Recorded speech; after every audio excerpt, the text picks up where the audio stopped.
वाईट भावनेने बी शरण जाओ बोलत या भावे शरण जाता भेटी।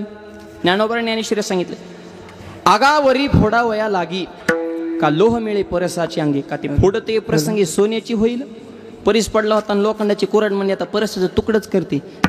जीज वरून गाव घातला हा नाही गेली तीच सोन्याची झाली का ते परिसाला सोनं होते ना का लोह मिळे। तसं कोणत्याही भावनेनं माऊलीच्या दरावर आहे हौशे गौशे नवशे सगळेच आहे सध्या आळंदीत पण तेवढंच प्रेम आहे। भलत या भावे शरण जाता भेट चांग देव काय लय चांगल्या भावनेने आलता काय माऊली भेटायला त्याच्या बी डोक्यात ज्ञानोबारांच्या विषयी द्वेषच होता ना।